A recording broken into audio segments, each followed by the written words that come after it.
किसान भाइयों, अगर आप भी 3 महीने के अंदर में 3 से 4 लाख रुपए अगर कमाना चाहते हैं, तो आप किसान भाइयों तरबूजे की फसल अभी से अब लगाना शुरू कर दें तो काफ़ी अच्छा रहेगा। क्योंकि किसान भाइयों, अगर आप अभी तरबूजे की फसल लगा देते हैं तो उस शुरुआती में आपकी फसल अच्छे दामों में बिकेगी, जिससे कि आपको प्रॉफ़िट काफ़ी अच्छा हो जाएगा। जैसे कि अगर आपने आलू की हार्वेस्टिंग कर ली है, उसके खेत में अगर लगाना चाहते हैं या फिर सरसों की कटाई के बाद में तो आप वो तरबूजे की फसल लगा दें, तो किसान भाइयों आप मालामाल हो जाएंगे।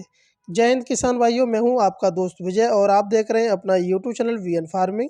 किसान भाइयों, चैनल पर पहली बार विजिट कर रहे हैं तो चैनल को सब्सक्राइब कर लें और घंटी वाले बटन को अवश्य दबा दें।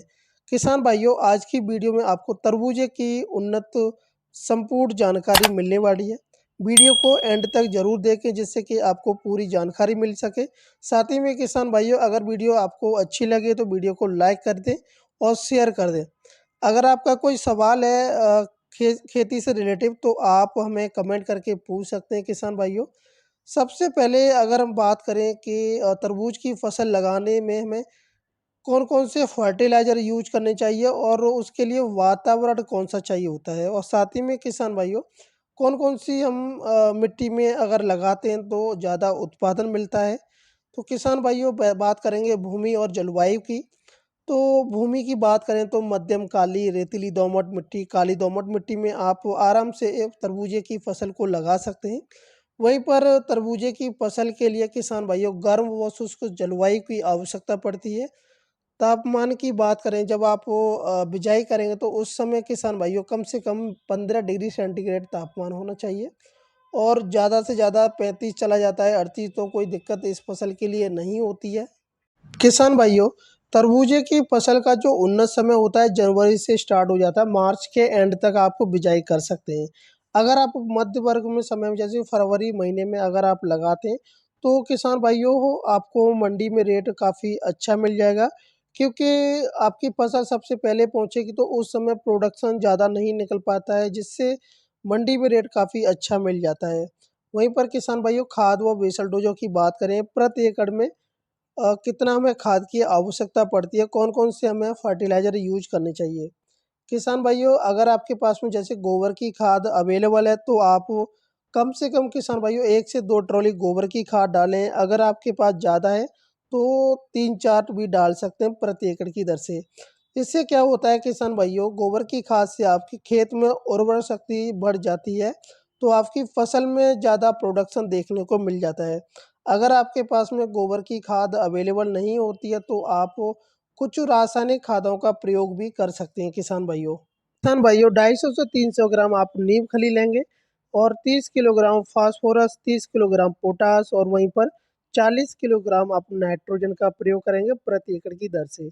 किसान भाइयों, वहीं पर सीड की बात करें प्रति एकड़ में 250 से 250 ग्राम बीज की आवश्यकता पड़ती है। डिपेंड करता है किसान भाइयों हम बीज की बिजाई किस तरीके से करते हैं। साथ ही में किसान भाइयों टॉप वैरायटियों की बात करें तो आप इन 4 वैरायटियों में से कोई सी भी वैरायटी का सिलेक्शन करके लगा सकते हैं या फिर अपनी एरिया के अकॉर्डिंग कोई सी भी वैरायटी का सिलेक्ट करें आप लगा सकते हैं या फिर किसी जो हमारा पड़ोसी जो किसान मित्र होते हैं उनसे पुराना बीज भी आप परचेज करके आप बिजाई कर सकते हैं। सबसे पहले वो किसान भाइयों सागर बेबी के नाम से आती है, दूसरी आती है शुगर बेबी के नाम से, तीसरी वैरायटी है किसान भाइयों अर्का ज्योति, चौथी वैरायटी है असाई और पांचवी वैरायटी किसान भाइयों पूसा की बनाई हुई बेदाना। तो आप किसान भाइयों इन वैरायटियों में से कोई सी वैरायटी का सिलेक्शन करके अपने खेत में लगा सकते हैं।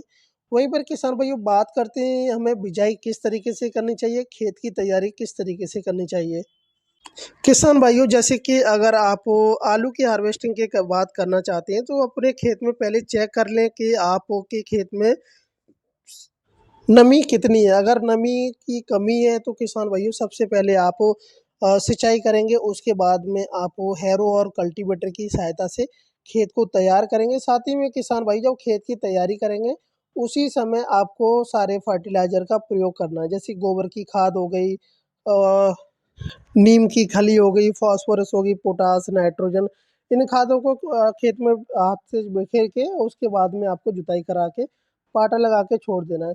अब बात आती है किसान भाइयों कि हमें किस तरीके से करना चाहिए। तो किसान भाइयों आप 2 तरीके से कर सकते हैं। एक तो आप क्यारी बना कर के कर सकते हैं या फिर बेड विधि के द्वारा कर सकते हैं। अगर आप बेड विधि के द्वारा करना चाहते हैं, तो जैसे कि आप वीडियो में देख पा रहे हैं किसान भाइयों, मल्चिंग पेपर का किसान भाई ने बहुत ज़्यादा अच्छी तरीके से प्रयोग किया है। इस तरीके से भी आप बिजाई कर सकते हैं। वहीं पर पौधे से पौधे का डिस्टेंस किसान भाइयों अगर बेड विधि से करना चाहते हैं, तो आप कम से कम 2 फीट की दूरी पर रख सकते हैं या फिर क्यारी बना कर के भी आप आराम से कर सकते हैं। वहीं पर बीज की बिजाई की बात करें किसान भाइयों, तो आप सीधी बिजाई खेत में कर सकते हैं या फिर नर्सरी तैयार कर सकते हैं। नर्सरी तैयार करने के लिए आपको जो ब्लैक कलर की जो बैग आते हैं किसान भाइयों, उनको परचेज कर लें, उनमें नर्सरी तैयार कर सकते हैं या फिर प्रो ट्रे के द्वारा आप नर्सरी को तैयार कर सकते हैं। वहीं पर किसान भाइयों बीज को बिजाई करने से पहले या नर्सरी तैयार करने से पहले ट्रीट कर लें, जैसे कि 1 ग्राम आप प्रति लीटर में घोल बनाएंगे कार्बेडिजिम का, उसका आपको बीज को उपचारित करना है, फिर उसके बाद छाँव में सुखा देना है, उसके बाद बिजाई करनी है आपको। किसान भाइयों अब बात करते हैं कि हमारे तरबूजे की फसल में प्रति एकड़ में कितनी लागत आती है और कितना उत्पादन निकल आता है। तो किसान भाइयों लागत की बात करें तो 20 से 25 हज़ार रुपये आपकी लागत आती है, बिजाई से लेकर हार्वेस्टिंग तक।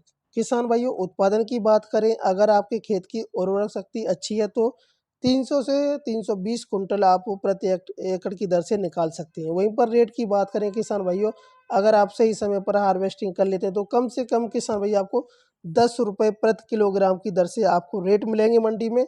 और किसान भाइयों आप प्रति एकड़ से 3 से साढ़े 3 लाख रुपए की कमाई कर लेंगे। किसान भाइयों मैं आशा करता हूँ वीडियो अच्छी लगी तो वीडियो को लाइक करें और शेयर करें। जय हिंद, जय भारत, जय किसान।